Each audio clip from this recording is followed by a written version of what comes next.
Welcome to our third episode of the Virtual Psychiatrist. I am your host, Muhammad Ali Rifai. Let's dive into the intersection of theology and medicine, Norman. Danish Zaidi, in his seminal work, highlights a rather transformative idea: fostering empathy and trust through spiritual awareness in clinical practice.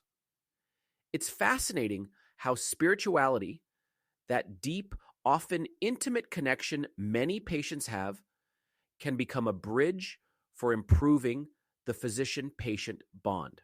You know, that hits home for me. Just think of how trust was critical back when I worked in pharmacy, when communities saw me not just as a pharmacist, but someone who understood their faith-based concerns. I mean, it was a game changer. It shaped how freely they opened up about their struggles. Hello, our viewer. I am your co-host, Norman Clement, and you are within the norms. Exactly. And it aligns with the biopsychosocial spiritual assessments now being developed in institutions like George Washington University. Have you heard of their approach to integrating spirituality into care plans? It's a systematic framework designed to address a patient's spiritual needs right alongside their medical and psychosocial ones. For example, assessing a patient's spiritual history could inform their coping mechanisms and provide avenues for resilience, especially during major illnesses. Resilience, especially when people are under stress, right? But let's not gloss over what this means in real world settings. You're spending extra time with your patients, learning about their beliefs. How does that fly in today's fast paced system? I mean, how practical is it for doctors to fit this all in? It's a valid concern, Norman. But these frameworks aren't meant to overwhelm clinicians. Instead, they act as guides. For instance, a quick spiritual assessment can unveil whether a patient feels supported or spiritually distressed. Think of it like identifying pain. The depth depends on the case, but at least you're aware of its presence. At GWU, such assessments even aid in managing existential distress for patients with chronic or terminal illnesses. And that's where chaplains step in, right? Those unsung heroes in healthcare. I read about cases where chaplains help families wrestle with ethical dilemmas, like whether to continue life support or not. They end up being mediators, not just spiritual guides. Absolutely. Chaplains often assist in navigating decisions infused with religious or moral implications. Take a case reported in the Journal of Ethics. A patient refused post-surgical pain medication due to religious convictions, believing their suffering had spiritual significance.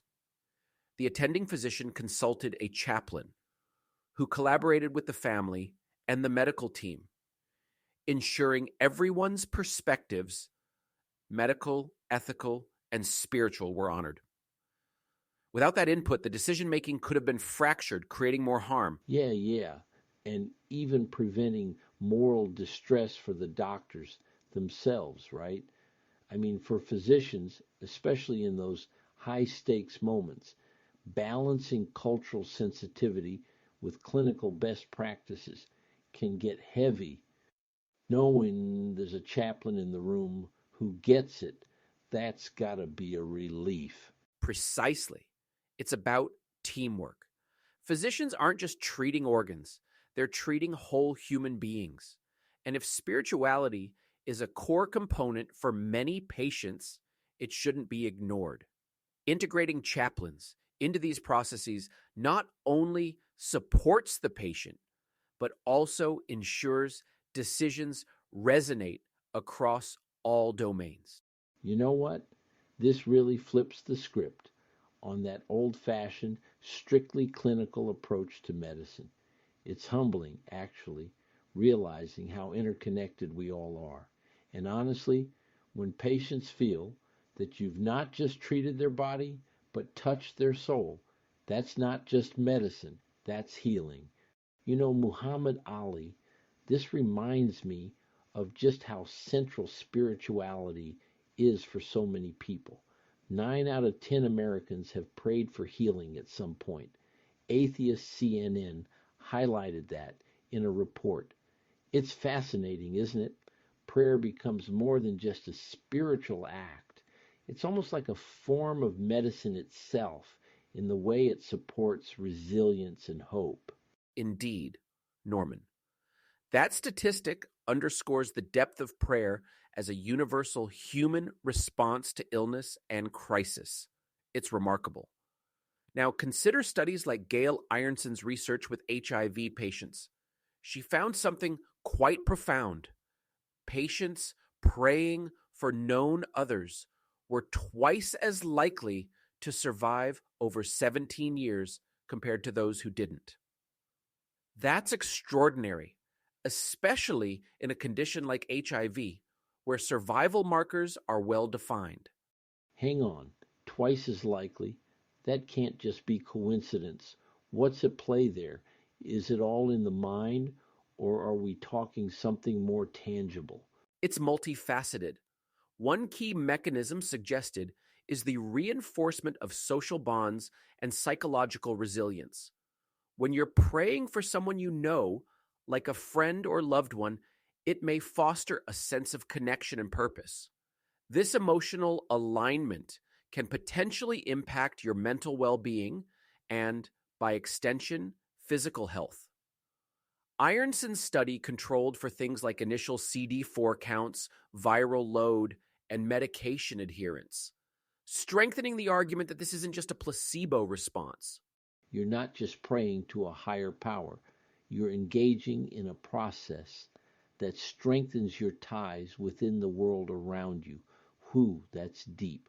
But does this kind of prayer benefit the person being prayed for or just the one doing the praying? The evidence is mixed when it comes to direct benefits for the recipient. Let me bring in the Great Prayer Experiment, a study funded by the John Templeton Foundation. This large randomized trial tested intercessory prayer for patients undergoing bypass surgery.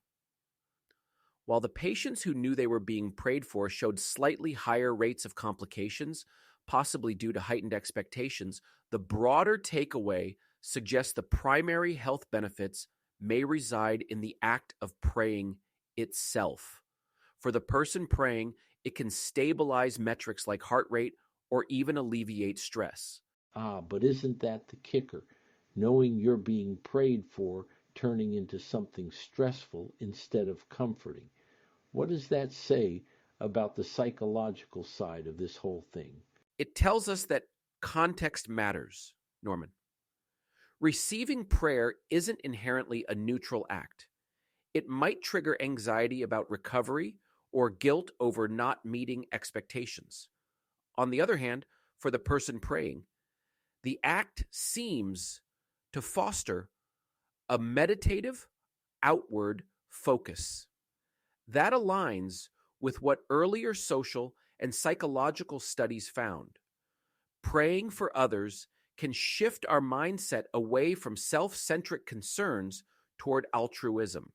Let me add something here. I've seen this in action at grassroots levels. We're talking about community prayer circles, the laying on of hands. People aren't just passively sending thoughts and prayers. They physically and emotionally show up for one another. That's got to amplify the effects, don't you think? Absolutely. Lay practices like laying on hands exemplify this deeper communal bonding. It's about participation and solidarity. Even if empirical data struggles to quantify prayer's efficacy in medical terms, the communal and psychological benefits are undeniable. This is why prayer remains one of the most widely used complementary approaches in health, a bridge linking spiritual practice and medical science. It's powerful stuff. Makes me think whether or not people believe in the divine power of prayer, its real impact lies in the relationships, the connections it nurtures.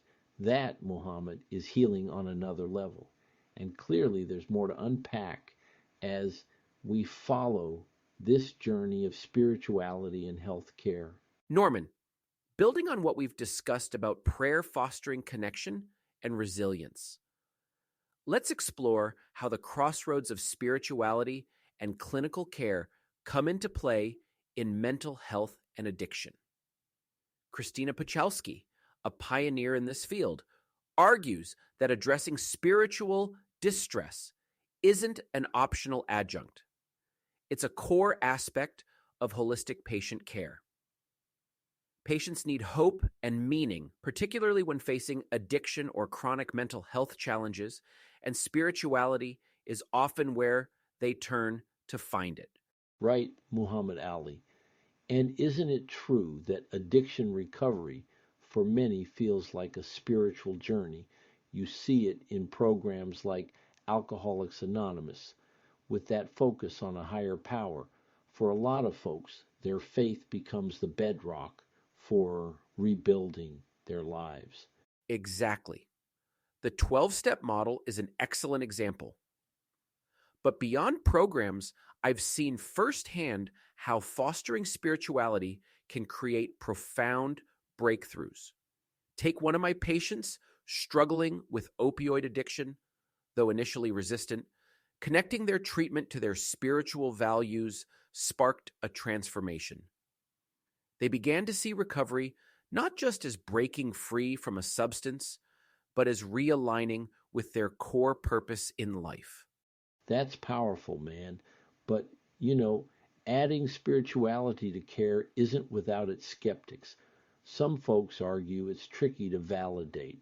What's your take on that balance between science and something as subjective as faith? It's a legitimate challenge, Norman. Scientific validation of spiritual practices often struggles because spirituality doesn't fit neatly into controlled trials.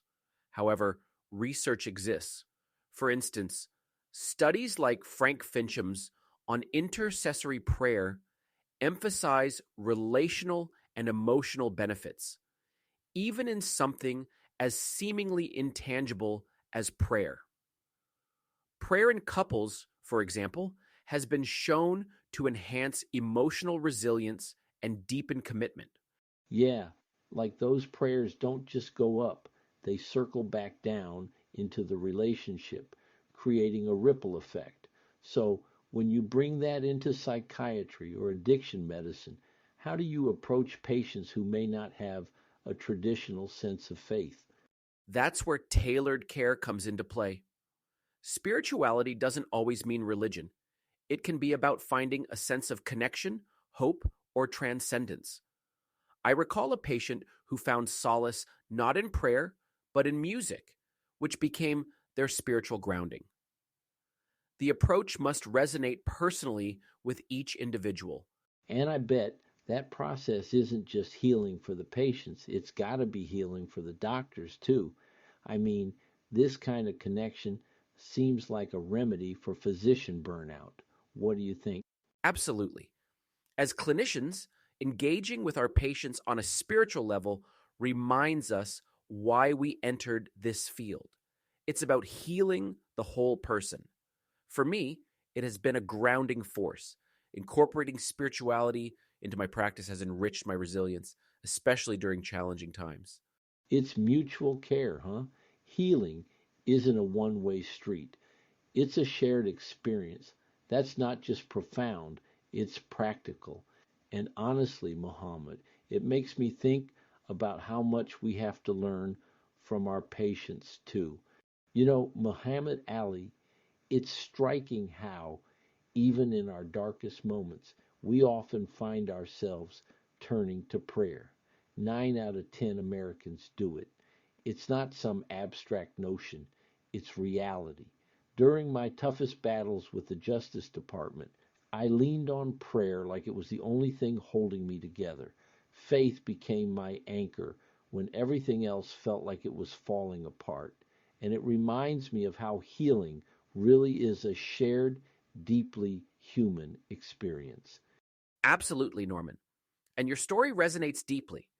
For me, during my legal battles, my faith in God served as my compass, a constant amidst an overwhelming storm.